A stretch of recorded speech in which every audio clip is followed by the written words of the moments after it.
Yeah, here today I am with Jeremy Nemanishen. He is a craft beer, I will say an expert in Canada, and I'm glad that he agreed to talk to me today. He has a wealth of knowledge on craft beer and microbreweries, and I thank you for being here today.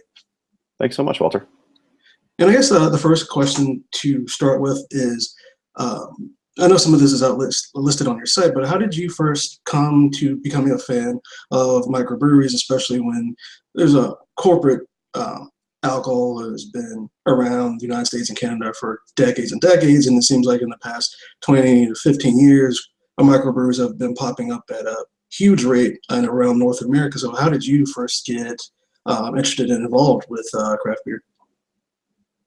Mostly it was just introduced to, a different beer one day, and it actually had flavor, which was different from what I was accustomed to. Up here, just like down in the States, there's the big popular brands are not really all that flavorful. So, growing up and when you start to get into beer, you realize, oh, you think that's all there is, and then somebody introduces you to something with a heck of a lot more flavor, and you're like, oh, okay, things are a little bit different than I thought. So for me, it was just, a local brewery, a local microbrewery that was making some stuff kind of going against the grain. And it was an India Pale Ale, and it just kind of blew my mind because it was a lot different than anything else I'd ever had. And yeah, basically just started from there. That was, I guess, the late 90s. And since then, it's just been growing in our part of the world as well as throughout the States as well. And yeah, basically just trying everything I could from then on out. And now here I am, and I run a beer blog and, go to beer events and try to keep my finger on the pulse of what's going on in craft beer. In as far as Canada, especially in British Columbia, all the research I did shows that British Columbia is one of the biggest areas where you can find microbreweries in North America. Why do you think the boom started, and what do you think was around there? Do you think it was just people being dissatisfied with some of the big corporations, the beer they were putting out? Do you feel that it was just something new, or why do you feel that began? I think that, excuse me, I think that in our province anyway, on this side of the country, there's definitely been a shift towards, I guess, more local, like kind of supporting local businesses again. Maybe it's slightly a perception that if you're bringing a big company into a smaller town, then they're not necessarily representing the views of the people there, or in this case, producing a product that people want. I think there's also just a general shift in people's attitudes towards flavor. Realizing that there's other options out there is a huge driver of the boom. And basically it started out really in a couple of places popping up in the early 80s, and then a few more in the 90s. Late 90s, it really started to pick up steam. Where I really got involved with it is in the capital of our province, called Victoria. It's a small town, 300,000 people, but yet lots of local breweries and lots of local support for those breweries too. I've since moved to Vancouver, which is the biggest city in the province. And yeah, since basically 2013 is when it really picked up steam here. We've just had breweries opening up, handfuls every year, and then popping up all over the province too. And I think a lot of the newer ones comes from people knowing more about beer now, it not being just such a macho thing where, like Coors Light commercials or Bud commercials would have you believe. It's more, anybody can really enjoy it. And it's that really makes people feel it like it's more accessible, and then they can explore it. And when people explore it, they start to find stuff they like. And, it really opens the door to more people starting to enjoy beer overall, and craft beer in particular. And that brings up another interesting topic about it, because even in the United States, like laws around what can be defined as a microbrewery can be different between state to state, and there might be some influence from the corporate beer companies themselves, because there's a lot of different problems that craft breweries will say that they have problems getting access to raw materials and places where they can offer their beers. There Has there been that kind of issue in Canada, or has it been relatively almost a uniform process? Like, okay, this is just we're gonna have that set of laws here, and there's not as much, I guess, corporate backlash against microbreweries. There's still, I mean, I suppose there's still a little bit of that too. Maybe not as overt as it's been down your way. There's still lots of, I mean, the corporate interests are still buying up breweries all around. I mean, that's not, we're no stranger to that either.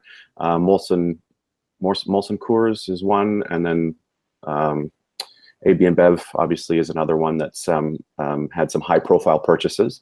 But in most of those cases, they've kind of left the breweries alone in terms of what they produce. So I think of like Sleeman's, now owned by Sapporo. They are one of our historic breweries out in Ontario, back east, and they also own a Quebec brewery called Unibrew. And since they purchased Unibrew, you know, they've basically left the brewery alone. They've been able to continue on, and it's just given that brewery more access to distribution, essentially. And I think that that's kind of something that, you know, a corporate purchase of a brewery, there's a big risk of there being some real changes to that brewery. So I mean, in my mind, as long as they're not going to be changing the recipes, tweaking things too much, it's more or less fine. But, you know, there's still always a worry about that. And I think that on the smaller scale of things, a lot of the craft breweries are, in a way, a response to the growth of and the dominance of sort of macro beer, of craft, or of corporate beer. So there's a constant, like every year, they're chipping away a little bit more at the market share. And I think that there is, you know, there's starting to be some concern maybe in the corporate beer world about how much of the market they're willing to shed towards craft. I think in our province alone, it's around 20%, which is still a huge amount that's devoted to craft and isn't being, you know, used up or isn't going towards the larger brands in the stores. And in terms of the way that they're kind of, the market is geared towards them, I mean, it's just like anything. If you're a big company, you can kind of dictate how a store, for example, will display your products. And if you're a company like AB InBev that owns, you know, a huge range of different products from sort of pseudo craft all the way up to Budweiser, it's easy for you to come into a liquor store and say, all right, well, I'll tell you what, we'll give you our product at a bit of a discount if you guarantee that you know, that 75% of your store has shelf space for us. You know, that is sort of the advantage, I guess, of being a big player in a market like ours. But we're starting to see liquor stores and pubs and stuff giving a lot more preference to locally produced beer. We have a lot more pubs now that are, you know, they have more taps exclusively for craft than they do for macro, and that's a huge boom to the business, to the industry, especially our local industry. If I can go to a pub that has 100 taps on, and you know, there's 10 of them are for Budweiser, Molson, and other big brands, and the rest of them are all craft from the United States and Canada. That's massive, and it really goes to show that there's a demand for it, and that people are interested in it, and that there's also businesses here that are willing to support it too. And that's actually extremely interesting that you bring up that last point, because in my hometown of Newport, North Carolina, and just in the past several years, there's been a number of craft breweries popping up. And when I was first told about that, I was like, really? In New Bern? And I was like, yeah, they're some of the most popular bars in downtown New Bern now. And I'm actually going to, I believe, several of them this weekend. So that was it's still a little shocking to hear that's like really in New Bern. Like, so I definitely see that that dynamic happening even in what you would consider small rural areas. It's not just a big city phenomenon, and that's, I guess that's kind of what the biggest concern was. I believe that this comes up. Have you seen corporations basically going into microbreweries that they purchase and basically have changed how they do the process of discovery research, or as you mentioned before, or for the most part, we've seen just leave them alone to their own devices and just basically take a portion of the basically the revenue? Well, what I've seen is actually so far it's encouraging, I guess, as far as one can say that an independent brewer is bought out. But I mean, I'm also of the mind like if I for me if I go I'm in business myself in web development as my sort of my other project, and if a larger web development company came and bought me out, I would think that that would be a good thing. And I think that we don't begrudge people's success; we want them to succeed. So technically, having a large company come and buy you out is one measure of success. Now, from a consumer standpoint, if I really love that beer and I really love that brewery, and now all of a sudden they're not an independent brewery, they're owned by shareholders, or in perhaps another country, perhaps overseas, that does fill me with a little bit of concern, because I want to make sure that the product that I've been supporting, the company that I thought was local, is not going to be unduly influenced by the demands of the shareholders, I suppose, right? I want them to continue to brew beer that local market. So that's certainly a major concern. And I know that the people that I've spoken with who are very adamantly against this type of corporate buyout, that's sort of one of their biggest concerns. In terms of companies that have, like on our side of the country, at least in Canada, we haven't had anybody that I can think of that has been purchased or bought out by anyone yet. There's one company called Russell that is they've sort of had some issues with, or not issues. They're sort of struggling with what the shareholders want to do in terms of whether or not they sell. But at the moment, they're owned by shareholders, but they're local shareholders or independent. There's a couple of breweries out in Ontario and Quebec that have been purchased by larger corporations. And as far as I know, the only thing that's done to them is that they're now under the umbrella of those larger companies, and have just access to better distribution. The brew pubs themselves haven't changed. There's not been any major changes to the product itself. I think of Goose Island as an example out of Chicago. They were purchased by AB InBev, and there's certain of their products that I think arguably have changed, because they're now no longer brewed in this small brewery that has the quality control in Chicago. They've essentially been exported, outsourced to other breweries. I know there was talk of even some Goose Island products being brewed here in Vancouver for the local market. And I think once that happens, then that's when the changes happen to your beer, because you no longer have the brewmaster, the person who was responsible for it and overseeing it at your smaller brewery, is no longer there. They can come into the outsourced brewery, the contract brewery, and take a look at it and say, okay, I approve it for now, but a week down the road after they're gone, something might change, and then the product that comes out the door is different. I've had stuff from Goose Island that has been, that's been phenomenal, even since the buyout. They came here and they've shared stuff with us, and it's been, fantastic. But just like anything, if it starts to go into a bigger factory, sometimes you lose a little bit of that consistency or what made it special, perhaps. Yeah, and that's also very interesting. Is that why you think, along with the supporting the local business aspect, that makes microbreweries so attractive, because they are made in extremely small batches, and there is a brewmaster there that specifically is familiar with what they're trying to produce? Do you think that's what makes a lot of the craft beers attractive, along with the numerous different flavors that they can add to them and the experiments that they do try? Or do you feel that there's something else at play there? I think that, well, certainly one major thing is QA, the quality control or quality assessment, quality assurance aspect of it. I think of a local brewery here called Daggerad Brewing. They primarily brew Belgian-inspired beers, and recently they were doing their normal testing, and they found that a few of their batches had gone off, or they weren't happy with them. Probably if they had put them out to market, most of us wouldn't have known the difference. But for them, they were like, no, we just can't do it. We can't put them out the door in good conscience, so we won't. And the thing is, when you're a small brewery, it's still a big hit. I mean, any producer, anybody who makes something and then all of a sudden what you've spent the last week doing. You have to dump it down the drain, in this case, literally. That's a huge hit. It costs a lot of money. You know, no matter who you are, whether you're a big company or a small company, that's gonna make a mark. But I feel like there's a little bit more reticence on the upper end when you're a massive corporation that brews, you know, millions and millions and millions of liters of beer. You know, to dump a batch is, I can't even really fathom how much money that would be going down the drain at that point. So I think that there is a little bit more reticence on the larger scale to dump that, or to say, well, you know, it's good enough, and so we'll put it out the door anyway, and then, you know, the consumers aren't going to know.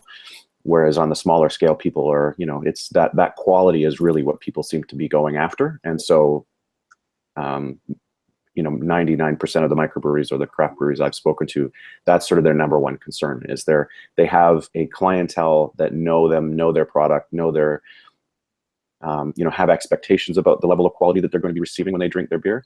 And so if they don't meet their own high standards, then they're not going to be going and giving it to the customer.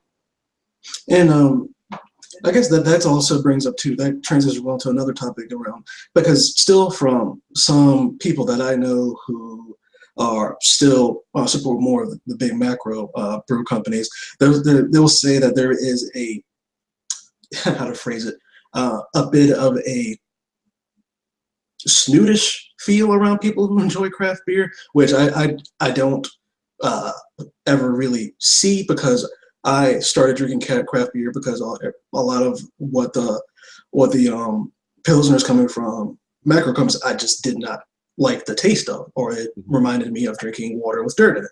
So I didn't really enjoy them. So do you feel that kind of stigma is going away now, especially in your area in Canada? I certainly hope so. I know that, I mean, if I think back to, I guess it was 2 years ago, Budweiser's Super Bowl commercial, where they were talking about how they brew it the hard way, or whatever the slogan was. And, you know, you don't have to feel bad if you go to a bar and somebody wants to serve you peach beer or whatever the hell that was at the time. You know, I think there is people try to make there to be like a perception that craft beer is sort of snobbish, kind of like wine. And, you know, in certain circles that exists. You know, if I go to a bottle share, which is an event that, you know, a private event that I might put on with friends. Everybody brings a couple of bottles of something interesting, and then you all taste it. Under those circumstances, that's basically just like a wine party. So sure, we're going to be more snootish, because that's, you know, we're actually trying to find beers that are rare or whatever. But for the average craft beer drinker, I feel that it's really accepting. And I think that I think there's a perception amongst people who maybe aren't or haven't tried it before, that, oh, I'm going to be laughed at because I don't know what hops are in this, or I don't know what yeast was used. And realistically, if somebody gives you a hard time, just tell them that you're just enjoying your beer. I mean, beer is there to be enjoyed, right? Right. And I don't subscribe to the idea and nobody should be made fun of. Even people who choose to drink Budweiser or, you know, anything else from a larger company. I don't make fun of people who choose to do that. If that's what they like, that's great. They're still drinking beer, so that's cool. I'd like to try to get them to drink more local stuff, more independent breweries, and try other things, because I'm sure that there's going to be something they'll like. But yeah, I agree. There's maybe a misperception or misconception about craft beer being kind of snobbish and whatnot, but hopefully that's changing, and it certainly feels like it's changing here. And that transitions into a little fun question. So what are some of your favorite microbreweries and styles of beer that they produce? Let's see. Well, I mean, locally, I suppose I've got a whole bunch that I love, of course, but ones that you guys might have, some of your readers might have heard of. We have Driftwood Brewing, which is based out of Victoria, BC. That's the capital of our province that I mentioned earlier. They produce a really popular India Pale Ale, which is one of my favorite styles. and that's called Fat Tug IPA. That's one that typically, I think, if you go to a bottle shop on the East Coast, someplace, if it's a place that imports beer from other places around, you may have a chance to find that one. I know that they export as far as Scotland, so it's likely you might find it someplace. Another local brewery that's has a fairly good distribution is one called Central City. They have one called Red Racer as their brand that they export. So they have their India Pale Ale is another one that I like. As I mentioned, I'm a fan of that style. But they have plenty of other ones too. I'm not sure how many of them actually get out your way, but definitely their India Pale Ale, probably their Copper Ale would be one that would get out there too. And then more locally, more closer to home, stuff that doesn't get out of our area, things that would make people want to come here. I would recommend visiting or seeing Brassneck Brewery. They're basically just brew in-house, and you could only get their stuff at the brewery or on tap at a couple of local restaurants and bars. Always changing, super small batches. You can go in one, I went there yesterday, and probably if I go in next week, they'll have, even if they have the same beers on, it might be a little bit different because they'll change things up. Strange Fellows is another one. They're starting to package and send further afield. They're really focused on like sour beers, barrel-aged beers, stuff that some of the more established micro and craft breweries in the United States are known for doing. And then another local one that's kind of a hometown hero is Storm Brewing.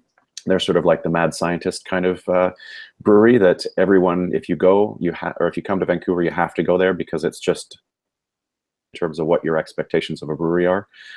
They don't have an official tasting room. You can go and grab a tiny sample of stuff, but everything, you're walking around the brewery as soon as you open up the door. It's James, the owner, is just a crazy guy, and he's just super nice and really friendly, and definitely a place to go.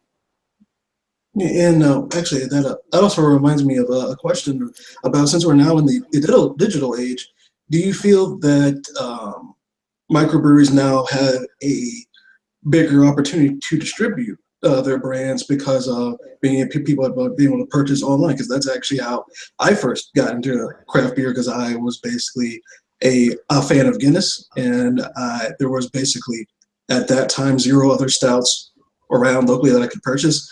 So I began searching online and stumbled upon microbreweries, and I was like, oh, there's like literally hundreds and thousands of these I can try. So I began doing that, and then that's when I got into oatmeal stouts from Samuel Smith. That's actually my favorite beer currently.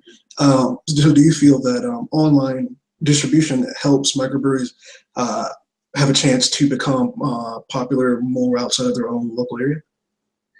I think certainly in the United States that's the case. At least in my province, we don't do online. Like there's you can't ship beer in the same way. You have to do it through a company or through the government-controlled liquor distribution. There are companies that are specifically looking at or working with craft breweries to increase their distribution. There's a company based out of Vancouver called Untapped Imports, and they basically ship beer from here to Alberta or from Quebec all the way to here. So they're sort of one of the groups that will definitely try to get their beer further afield. Social media, to your digital media question, social media certainly helps people find out about new beers, new breweries, and get excited about stuff. So it does kind of make I guess it makes the public a little bit more aware of what's out there, and hopefully try to pressure their local companies, their local distributors, their local beer stores, to try to get their hands on some of those rare or more interesting beers. Doesn't necessarily mean they're going to get them, but at least in our current culture and our current climate, it means that it encourages people to come down here. So if I see people on social media saying, when are you going to send your beer to, I don't know, Moncton, New Brunswick or whatever, it's going to be the brewery that says, well, we don't ship there yet, but if you know anybody who's needing to get it out or can ship a whole bunch out there, then let us know. But it's part of the draw, I guess, for a lot of these breweries saying, well, no, we don't ship out there, so come on down to the brewery and we'll serve it to you.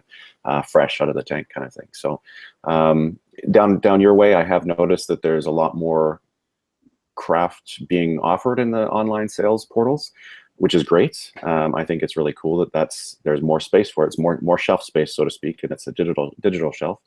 I don't know if there's the same issues come up that we discussed earlier with a company like Budweiser saying, well, of all the products you offer on your online store, 75% have to be ours. I'm not sure if that same rule applies.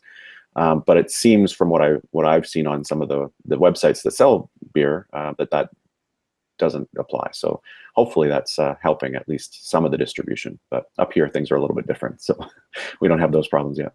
And with the evolution of microbreweries and their expansion, what do you feel the future is? Because I've been seeing really interesting flavors coming out of craft breweries and seeing them around. Some of the ones that pop in my head is like a cupcake, a chocolate cupcake beer, and different flavors like that are like peach and pear flavored beers. Like, where do you think the evolution is going for microbreweries? Do you basically think they're going to try whatever comes up, or do you think they have a specific goal in mind? I think a lot of it just comes down to experimentation. I mean, and like I love to cook. I'm also a home brewer. I like to try new things, and I think that the United States, particularly the major well-established beer regions like the Pacific Northwest, sort of Oregon, Seattle, Northern California, as well as Southern California, as well as sort of the East Coast, Northeast. Those are sort of regions that we feel anyway from our side of the world. They seem to be the well-established kind of beer regions, I guess. And so when there's a trend that's happening there, eventually our brewers will pick that up too, and they'll start trying to make their own versions of that. In terms of where it's going, I mean, I think it's just, we'll see what happens. There's been a trend this year, which I think has already been established down south, of making cloudy India Pale Ales. They're really juicy. We call them a Northeast IPA here. And it basically, instead of being what we know as an IPA being something that's really bitter and kind of piney and dank, it's much more like tropical fruit, orange juice kind of stuff. Not bitter at all often, and immensely drinkable. Oddly enough, super high alcohol. Like, a lot of the ones I've seen up here are as high as 10% or 9 and 10%. So you drink one can and you're like, I shouldn't have another can.